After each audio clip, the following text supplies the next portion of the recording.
I'm going to bring my boss, Jason, up now to introduce tonight's speaker. Please give him, apparently, he's in need of attention. All I know is that his wife is in contractions 2 minutes apart right now, and he won't be here at the end of the presentation. He's only here right now. And so welcome, Jason Payne.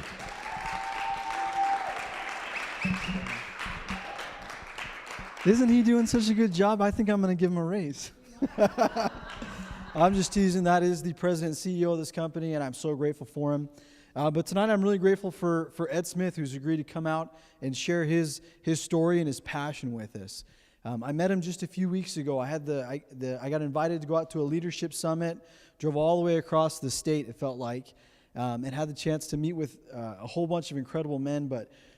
And you'll see him when he gets up on stage. There's something about Ed that just kind of stands out, makes you take note. And I picked up on it immediately and said, Ed, I got to have you come and share with our group. And he said he'd be happy to. In meeting with him and getting to know him, he's a man of incredible passion and integrity, loves what he does, and he loves what he's going to share with us tonight. So a big, warm welcome. Get out your pens and paper. Take notes. If you've got a cell phone, make sure it's on silence, and enjoy Mr. Ed Smith.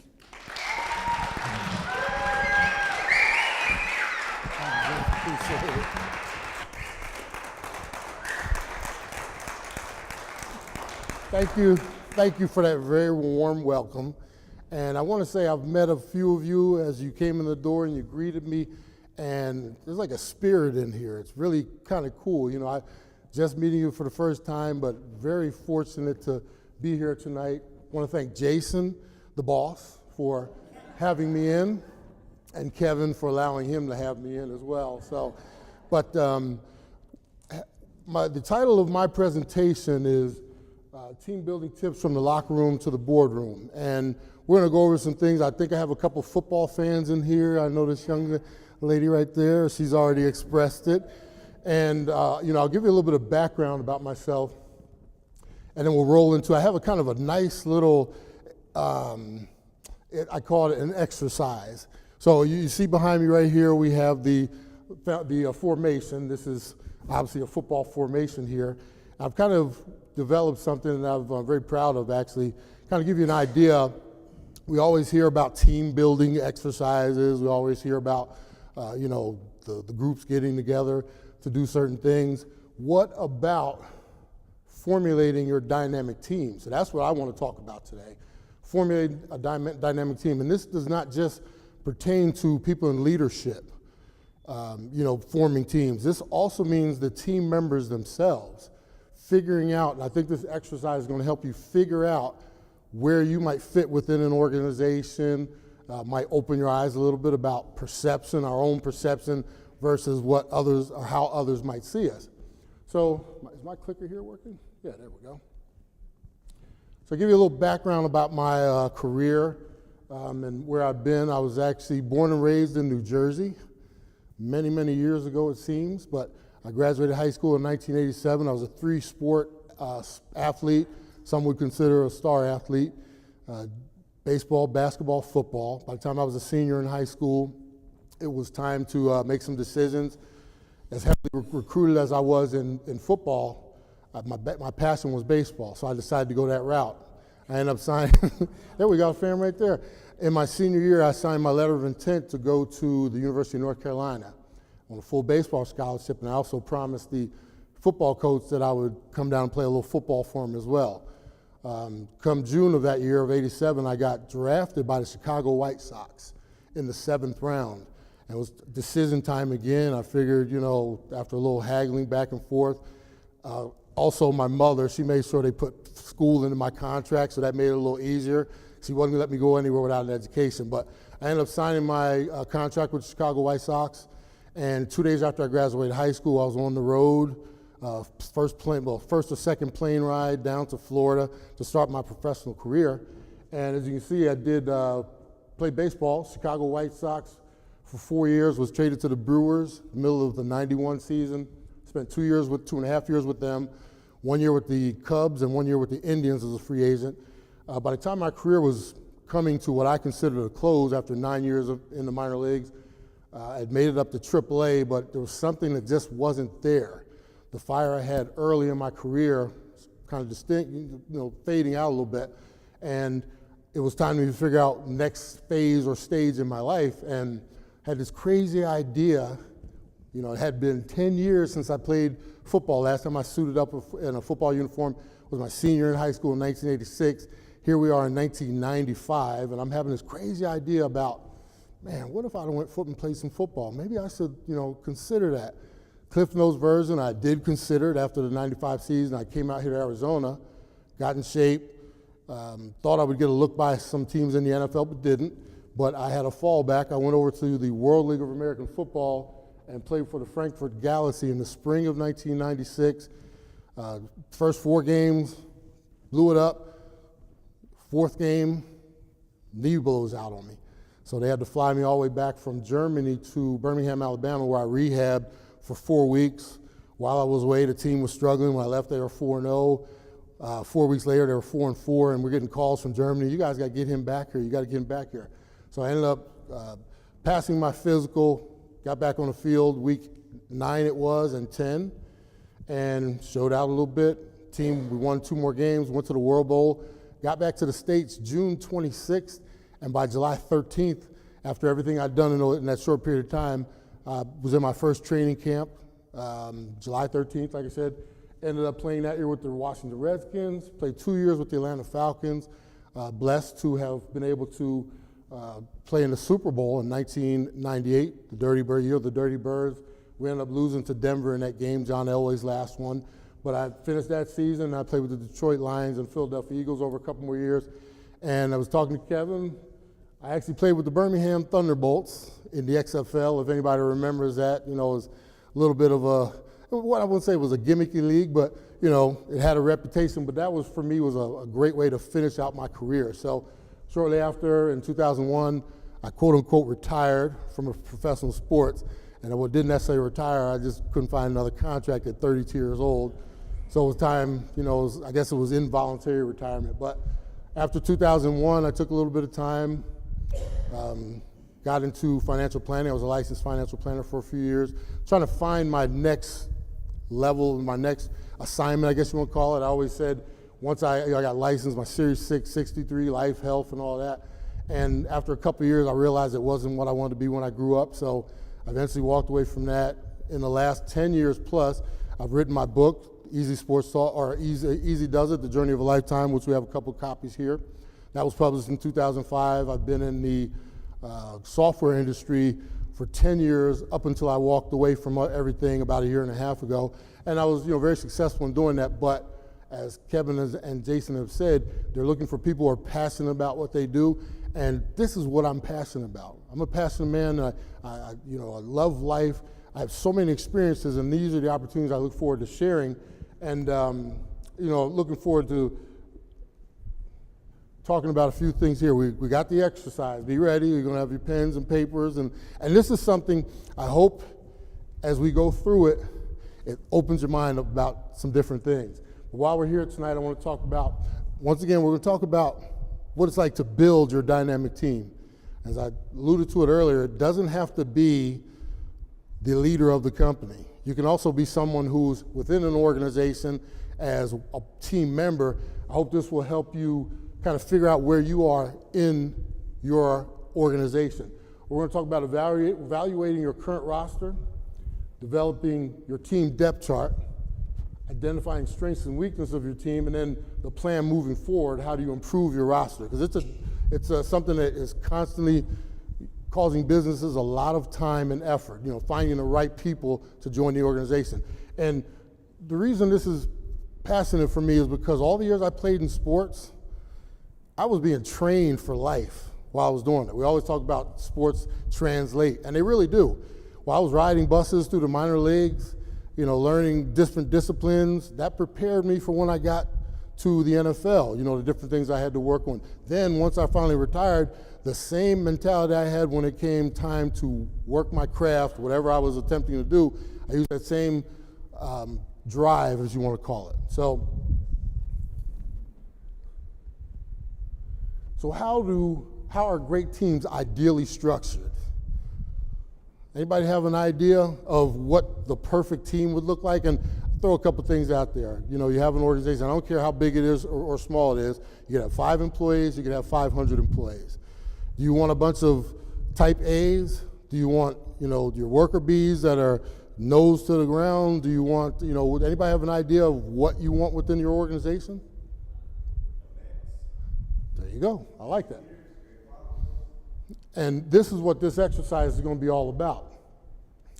Like I mentioned to you, I played with the Falcons, and that was one of the most fun, exhilarating, teaching 2 years I had in my 15-year professional career.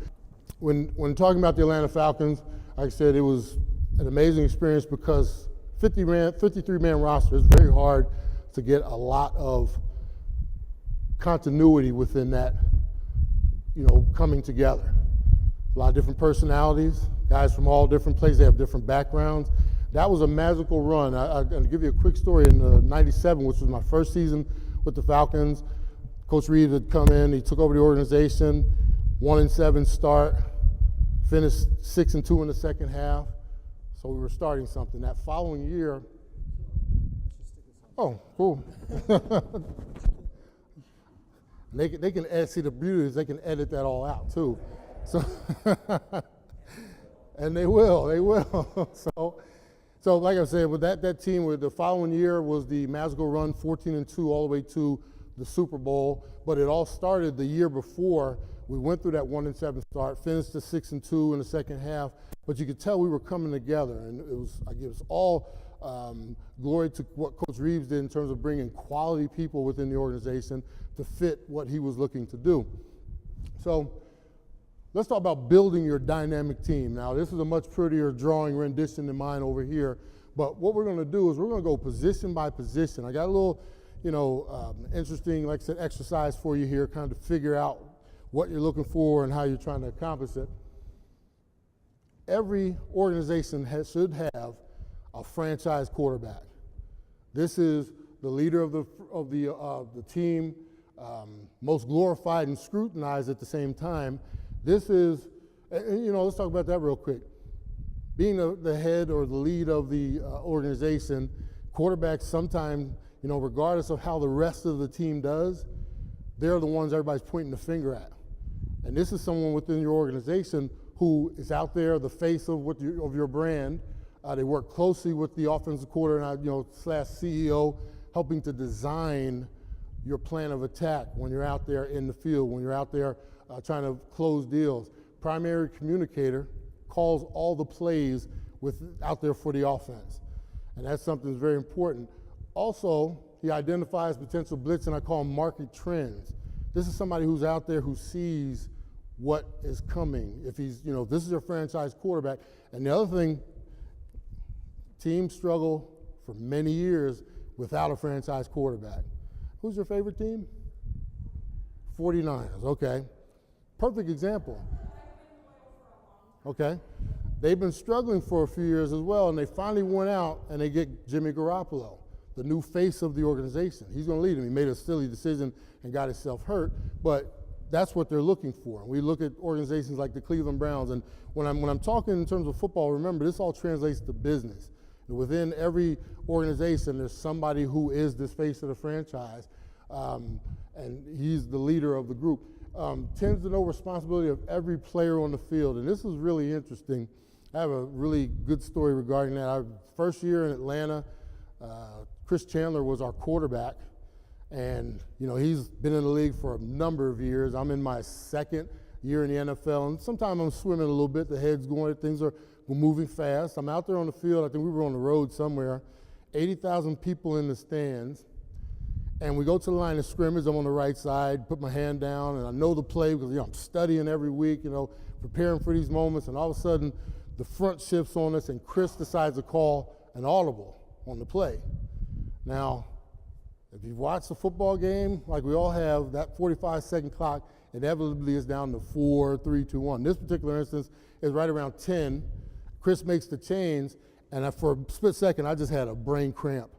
So I'm sitting there, and I'm scrambling in my head. The clock is ticking. Chris and the offensive front, they're pointing out what we're supposed to be doing, who's, Mike is 54, Mike's 54, and I'm just totally blank. He goes to the next play, and I have no idea what I'm doing. Hand is in the ground, and I'm thinking, well, I better ask somebody real quick, otherwise it's going to look real ugly. So in the middle of the play, got my hand on the field, I kind of eased up, and like I said, 80,000 people in the stands, and I just said, Chris. And he asked me to hear me. I looked over, and I just did this real quick. And he actually looked at me and said, you got the 5-yard out, and went right back into his cadence, clock ticking down. He saved my butt for a quick second, ran my route, didn't get the ball, but I did not blow it. I did not just, because those are the ones that look really ugly on tape on Monday, when you have no idea what you were doing. And I'm not going to say that didn't happen. It didn't happen a time or two in my career, but this one, he saved my tail. The moral of that story is, as the quarterback, he was responsible for everybody on that field, and he was definitely doing his job that day, and he saved me from probably getting cut the next day. So we got your franchise quarterback. This is the leader of the organization. Face, he's out there closing deals, doing everything he needs to do.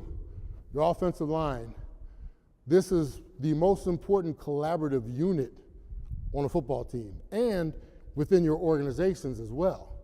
These guys protect the quarterback. And even within that group, I talk about protecting the quarterback, you have different levels of who these guys are.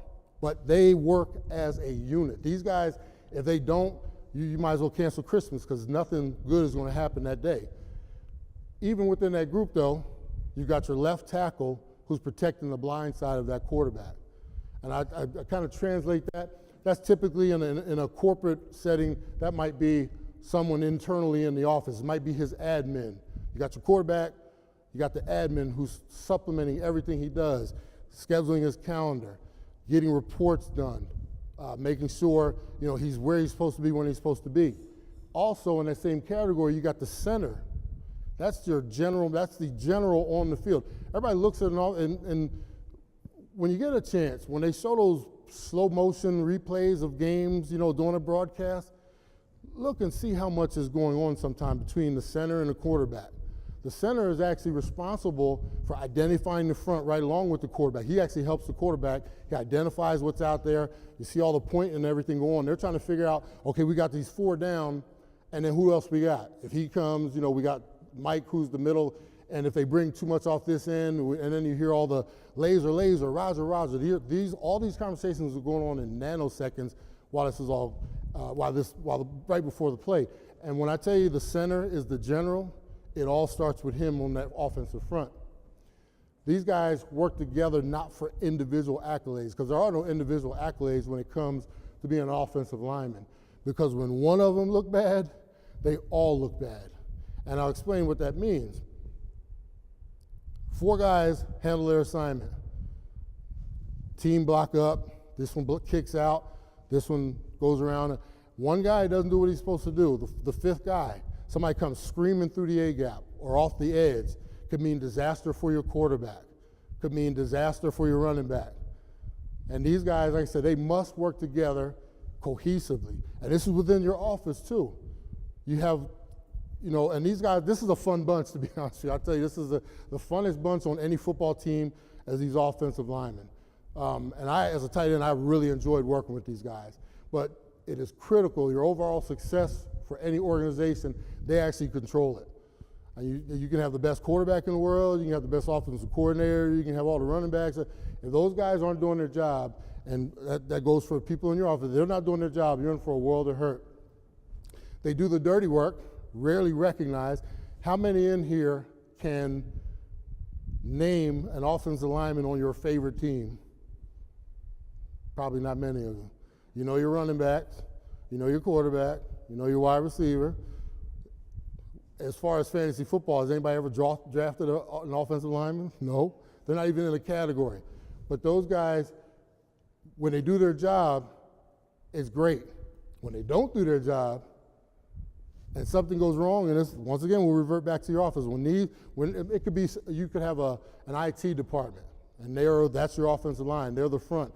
When something goes haywire with the internet or your site crashes, that's when everybody hears their name, and that's in the NFL, it's penalties. The only time you know an offensive lineman is when, number holding, number 84, number 74. Then, so they do a selfless job, if you ask me. But, like I said, it's very important that they work together.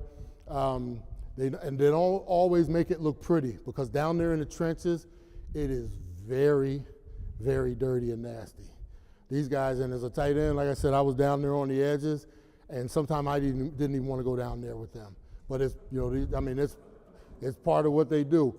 But, they get the nicknames like the Hogs, the Big Uglies, et cetera. But like I said, that kind of explains exactly who they are. Moving on to your running back. So now we got our quarterback, franchise quarterback.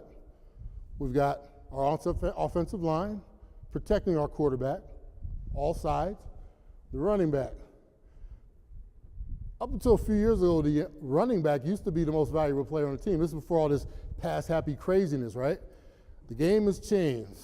The running backs now, I still consider them the number 2 weapon within your offense, because they are so valuable to the quarterback. They create balance. And this is, in your organization, this is that second, this is the individual who might be close to being your franchise guy, but maybe he's just not there yet. Or your franchise guy is somebody, for instance, when Garoppolo was backing up Brady, there's nowhere for him to go. But he's still a great number 2. Now we're talking about the running back. These guys take the load off of your franchise quarterback. They're out there taking the second tier accounts, taking the bulk accounts, the ones maybe the low-hanging fruit, while you have your franchise guy out there, he's doing all the big stuff, going to the conventions, doing everything he needs to do. This is a very valuable asset to you. They have multiple responsibilities. For a running back, they run. Obviously, they block. It's necessary for a running back to block. It's something they just have to do. Catch the ball in the backfield, and also as an additional protector for your franchise quarterback. So they're very important to an organization. Can be high maintenance sometimes. For instance, right now up in Pittsburgh, anybody's been following Le'Veon Bell, the whole, can be very high maintenance, but very valuable at the same time. And part of the reason they're very high maintenance is because, like I said, back in the day, I remember when I first started doing fantasy football years ago, my first 2 picks were running backs. And that was just the way the game trended. If you got 2 running backs, you were set. If you waited too long and you got the leftover scraps, you might as well cancel the season at the beginning of it because you just weren't doing anything. Now it's all about the quarterback. And these guys are, and this is something you deal with in the office all the time. Somebody thinks they should be the franchise guy. Maybe a little butt hurt from time to time, but they are very important, and it's nice to take care of them, Now we get to the good part here, your wide receivers. These guys are in a world of their own, and I've been around them, and some of the funny things, like I've been able to experience, these dudes going into the locker room after a workout, and, they will stand in front of the mirror. They will make their shirt, these dudes are just, they march to the beat of their own drummer. But they are very explosive. These are the explosive members of your organization. They close the high deals. It's kind of like high risk, high reward with these guys. They love the attention and they love the glory. They're going to let you know everything they do when they do it. You see all the touchdown celebrations now. It's actually, and I love them, but I'm even thinking, man, we need to tone this down a little bit. These dudes, when they took the veil off of them and let them do what they wanted to do, man, they've gotten really creative, but at the same time, it's like, whoa. So they love, like I said, they love to celebrate. They spend the majority of the time on the outer edge of the formation. These guys do not like to come inside where all the nasty stuff is going. And I equate that right there. They like to one, a lot of times they like to work remotely. Wide receivers, if you notice, sometimes they don't even come into the huddle because they don't want to hear blocking assignment. They don't want to hear, protection, anything like that. All they want to hear is it a pass play? And then they, so they'll stay on the outer edges of the huddle sometime and just peek in. And you can always tell when it's a pass because they get all excited and they sprint out to their position. Same thing goes for within your organization. You might have some divas on your, when things, they love, like I said, they love to work remotely, so they're never seen. And then when things get dirty, as I call them, when something explodes in the office, you ever notice that they always have an appointment to go to or they're especially working from home that day, or, hey, I got a meeting that I totally forgot about. And they don't want any part of being like, if there's chaos in the office, they'll find every excuse to be away from the office. And I will say this about not every wide receiver is built the same. There are some great ones that will do everything you ask them, go across the middle. They like to, there are some, Hines Ward with the Pittsburgh Steelers, notorious for laying some of the most ferocious blocks from the outside. Got a reputation. Some thought he was dirty, but I looked at that as, man, that dude loves what he does, and he's going to give you everything he got. He has. So it's always fun to watch somebody like him. Once again, like I told you, diva personalities, throw me the ball. That's all they want to care about. At the end of the game, end of the day, if they don't have their stats, I don't care if you won by 50 points, they'll find a reason to be mad or upset. But, they are what they are. Love them, hate them. You doggone sure still need them, especially in this environment today. When I talk about the wide receivers in terms of, your work, your corporate, I mean, these guys, like I said, these are the dudes that, ladies and gentlemen, that will sometime come in with that surprise $1 million deal, Like I said, once again, they're going to let you know that they got it, though. Here's my favorite position of all right here. I don't know if you recognize this handsome fella right there. That's me in my Atlanta Falcons days, the '98 season. Tight ends, the Swiss Army knife of your organization. Can be a quarterback's best friend, security blanket. You always talk, he's covering up the middle. These guys are great releases. Does a little bit of everything for the organization. I call him the chameleon, the jack of all trades. In the trenches with the offensive linemen. And this was what is for a tight end, we had such an extreme load on us, because not only did I have to put my hand in the ground and either work with my tackle, if he was gracious enough to come out to me, and we double teamed up to the next level, or there were times you had that Cox 9 out there with this big 290-pound beast, and I'm calling my tackle out, and the guard's calling the tackle down. So the tackle makes the executive decision, he's going down, so now I got this dude all by myself out here. 260 versus 290 or so didn't always work out the way you wanted it to work out. But that was part of my responsibility. Blocking. As a tight end, and I talk about we're all over the formation. There were times I lined up in the backfield. I'd start out in motion. I'd come up. Now I'm leading for the running back. Another part of my responsibility. And there's nothing like you're in your stance and you're looking and you're trying to identify the front, and then you see somebody like Brian Urlacher standing about 7 or 8 yards from you. And because of the formation they're in, man, I got to go bump heads with this dude. So, and those are the ones you walk away a little shorter because your neck just got pushed right back into your shoulders. Additionally, we're like wide receivers. And especially in today's game, I wish I played today versus when I played. My hand was always in the ground, meaning I was in a 3-point, or coming out of the backfield, lead blocking. Now these dudes stretch out with the wide receivers. They're in the slot, never in a 3-point stance. Everything's all comfortable for them, but once again, you're dealing with a whole different animal there in terms of now I'm out wide. Depending what route I'm running, I might run across one of those head-hunting safeties because they like to put safeties on tight ends. Very rarely do they line a cornerback up against us.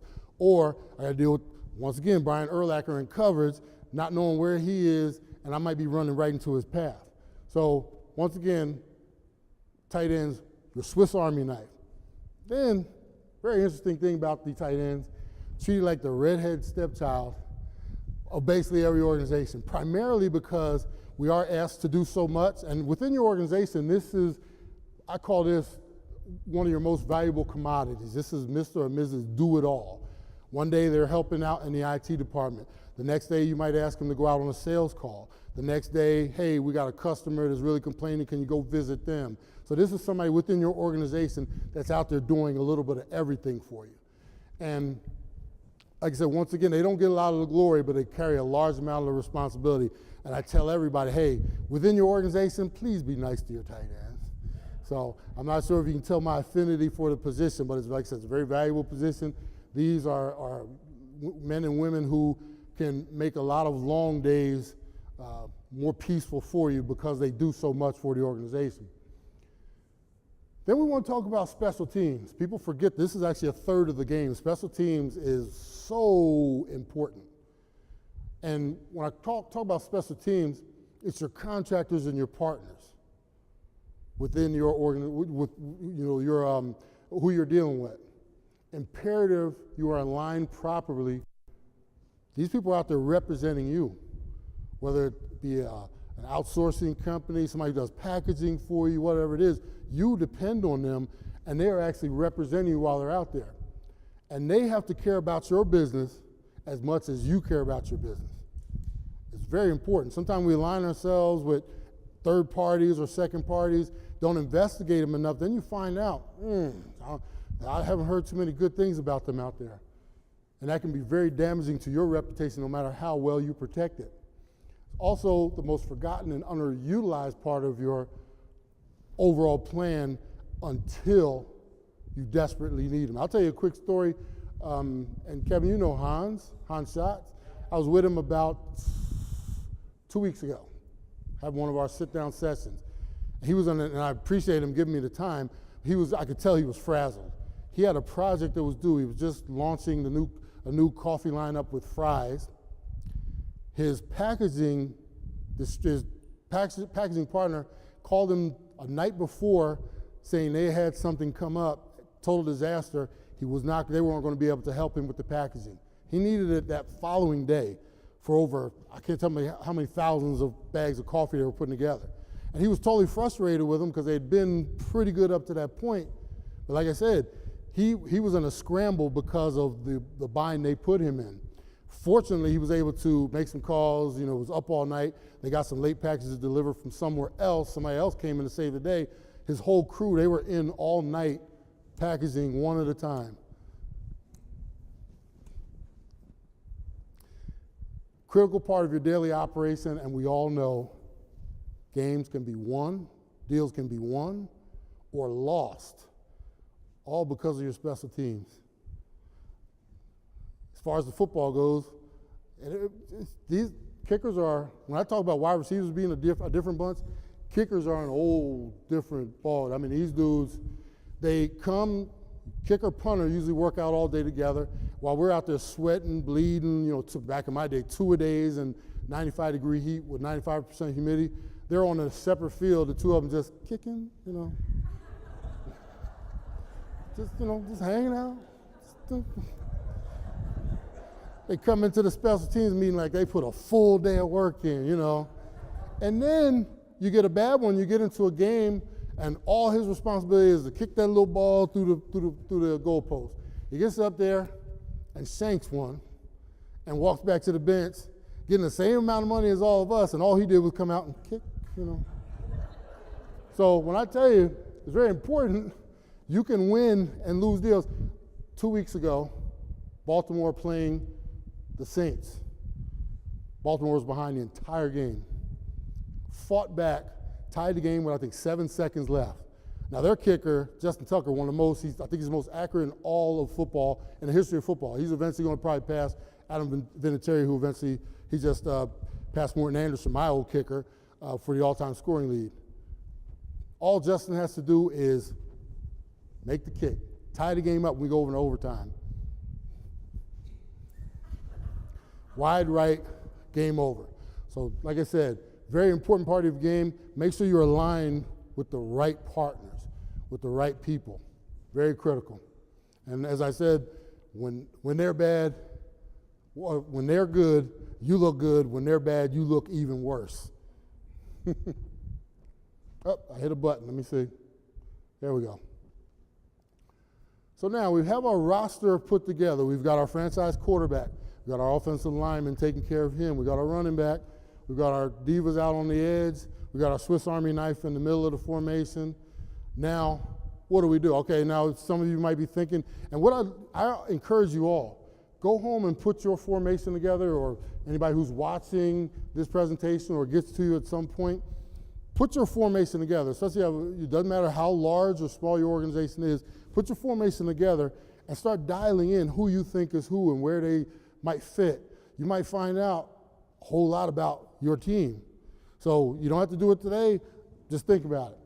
Now, once you put your plan together, you got your roster, everything looks like it's good, hey, okay, so I got the perfect team, work done, huh? No, work is not done. It's actually just getting started.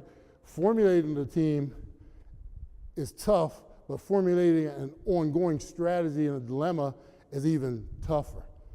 Why? Every year, every season, this goes with corporate offices all across the country. You lose players for a variety of reasons. Retirement. People who worked and they're finally done. It's time for me to walk off and go fish and hunt, and it's something that inevitably happens to every business. Same thing goes contract disputes. That doesn't say NFL. What doesn't? But it also happens within the corporate world.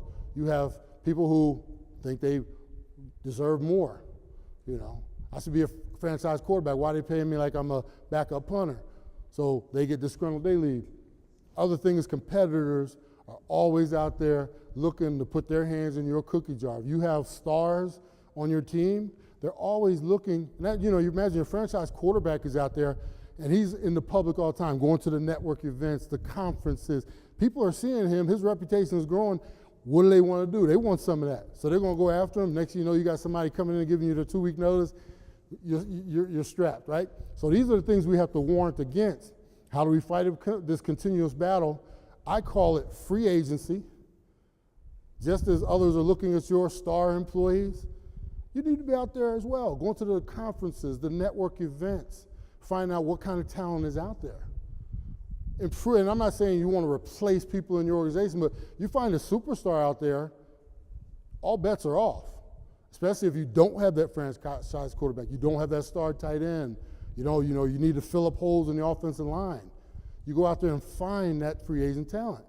The other thing, the draft. Every year in April and May, we have the NFL draft, and the primary reason is because they need the new talent to come in to replace the old talent that's either going out, or they have to improve it, or it's that time. So every year we have the draft. Just to give a quick plug too, my nephew is a starting tight end for Alabama in his junior year. So we're anticipating next year him coming out into the draft. And like I said, I'm really excited about that. But in that process, you got to go find that young talent. And this means going to some of the workshops and things that are out there where the young grads are out in the public. They're doing different things. You might even have somebody periodically just reach out to the graduating classes. The tricky part about that is today we all want everything microwaved. We want somebody who comes into our organization to already be fully ready to go, have all the knowledge in the world. We don't want to train them at all. This is what the draft is all about. It's going out and finding that young talent to replace some of the old that's leaving or somebody who's disgruntled, whatever it is, and have the willingness to train them. That's like a lost art. Nobody wants to train anybody anymore. We want the mid-level guy who's been in it for a while. You also remember, when you bring him in, you're also bringing all his baggage and bad habits and things like that. You want somebody to come in and join your team, nothing better than going out and replacing them with somebody who's fresh, eager, and wants to learn. So, gone through, we've got our roster put together. We now know we have to put a plan together, go out there, get some free agents, do the draft. Now it's all about evaluating where we are, or I should say where you are in the process. What does your roster look like? Do you have it evenly and balanced, or evenly covered? Your depth chart, like I said, right here, you might find out I've got 6 divas. I've got no Swiss Army knife. My offensive line is garbage. My franchise quarterback, not a franchise quarterback. You kind of script it out. These are the type of things you might discover. And then the other things, you'll identify your strengths, your weaknesses, where you are strong. Maybe you don't have to go out and get that quarterback because you already have them. You can concentrate on other things. So that portion of the presentation is done. This is the first of a 3-part series that I've been working on. So I want to give you an idea of what the next steps are, because now you got the team, you got everybody lined up where they should be, they know their responsibilities. The job is not done. The next step is putting the playbook together for your organization. Develop a standard of excellence within the organization.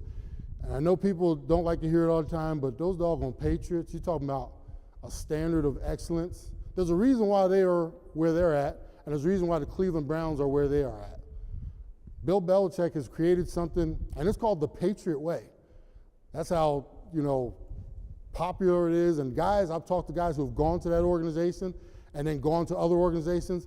Once they get out of that structure and they go to somewhere where it's really bad, they're like, man, I didn't know how good I had it. But it all starts at the top. Bill sets clear and specific goals. And if you're not on the team, if you're not along for the ride, he'll be quick to get rid of you. And sometimes it's a hard thing to do, but if you got people that are in your organization that are on their own plan, not going to work. The other part of the playbook, as I call it, preparing to deal with adversity. Nothing in life is smooth, especially business. Nothing in a football season is smooth. You're going to have the bumps, you're going to have injuries, you're going to have whatever it is that you're going to have to deal with. But if you have a plan ready to take on that adversity, you're already a step ahead of the game. The other thing, every member of your team must be accountable for their actions, and that includes the leaders of these teams. Too often we give them a flyer, everybody else down there stinks, but I'm doing everything I need to do up here. No, it all starts at the top. So if you're running a company or in a position of power, CEO, whatever your title is, you can look down there as much as you want from the top window. People looking up at you as well. So remember, it all starts up top. After the playbook, you got the game plan. So now you got the playbook. An interesting thing about being in the NFL was people think we get a playbook at the beginning of the year. You look at it, you memorize it, and you're ready to go. Little known fact, after every game, somebody comes, and now they have it's all fancy now. They got these little tablets and everything they take home. Date myself, when I was playing in the NFL, every week I'd walk into the locker room to start of the week, and I'd grab my tape, VHS tape, out of my little cubby. And that was my tape to go home and study. We had all of our first down stuff. We'd have usually 2 or 3 games cut up from our opposition, just the defense that I had to look at. We had the short yardage, goal line packages, looking at their different fronts and stuff like that. We finished the week, you game plan all week, you get there the following Monday after the game on Sunday, you turn your tape in, the playbook that you gave them, that thing goes out the window. It's gone. We're starting from scratch the following week because it's all about game planning against your specific opponent. You can't run the same thing you run against Baltimore that you would against Cincinnati. They have different fronts, different personnel. We're going to try to attack them differently, and that's what I call the game plan. It's an ongoing thing. You have to continually develop this plan, and it all starts with what I call implementing the 3 C's. Common drive, or common goal, to drive every action as far as individuals within the organization. When I was with the Falcons, we set some goals at the beginning of that 98 season, and every man in that room was held accountable. We had a player in our 3rd game of the year, we went out to San Francisco, we were 2-0, went out to San Francisco, we got our heads bashed in. And on the plane ride back from San Francisco to Atlanta, one of our star cornerbacks, he thought it was a party. He's laughing and carrying on. We got all the way back to Atlanta. The next day we come in for our meetings, and everybody was like, "Where's Devon?" He was gone because he did not align with that common goal thing. He was on his own plan. They showed him his plan was out the door, so he was gone. Great leaders establish a vision. Communication is so key when it comes to working within your organization. And like I said, it all starts at the top. You have to establish a clear line of communication from the top to the bottom. Lastly, effective leaders and winning teams collaborate with each member. Encourage these members to contribute and offer an opportunity to invest personally in accomplishing goals together. This was so important for me when I was with the Atlanta Falcons. I actually felt like Dan Reeves really cared about me, and he cared about my voice. When not just the star players, but somebody like me who was a mid-level guy on the roster, he genuinely wanted me to communicate with him. He would make his rounds while we were out stretching and stop and talk to you, find out how everything's going at home. How do you feel about the game plan? you know, and you could give them your honest opinion. A lot of times you get shut down because the authority thinks that their word is final. It's very crucial to allow people for a collaborative environment. And that's one of the things, for me, it made me want to work that much harder for Coach Reeves, to the point where I didn't want to disappoint. I felt like if I did something wrong, I would disappoint my own father. And it's because, like I said, he gave me a voice. He allowed me the freedom to collaborate, communicate, and we all had that same goal. So with that being said, I cannot thank you enough for having me out. I hope you got something out of this. You know, just thank you. I appreciate it. And here's my contact, because we're going to do something with the 2 books I have, I think. I'm actually in the process of doing a new edition for the books. I only brought a couple down. I partnered with a new company called CoreLink. It's a really kind of innovative platform. It's going away from the old websites. This is actually building communities. If you go to edsmith.corelink.com, you can actually take a look at what I'm doing. You can join the community. It's more interactive than a website. You can actually, we have discussions. I've got videos, which when we get this one published, I'm going to put this one on there. Different types of communities for my radio show, as well as all the nonprofits and things that I support. So, and just another simple plug, if you don't mind, Kev. I do a radio show every Saturday night or Saturday morning on NBC Sports Radio, 1060 AM. It's from 10 to 12. It's called Easy Sports Talk. I have guests on. We talk sports. We do segments for all my partners. We support all the charities and things like that. So really appreciate you having me out, Kevin. And Jason, wherever you're at, you are the man. There you go, right there. You are the man. And I thank everyone so much for having me out. And I look forward to communicating with more of you and, you know, just getting to know you better. So thank you so much, guys. Thank you, sir. Very much. Ed Smith, everybody. Fantastic.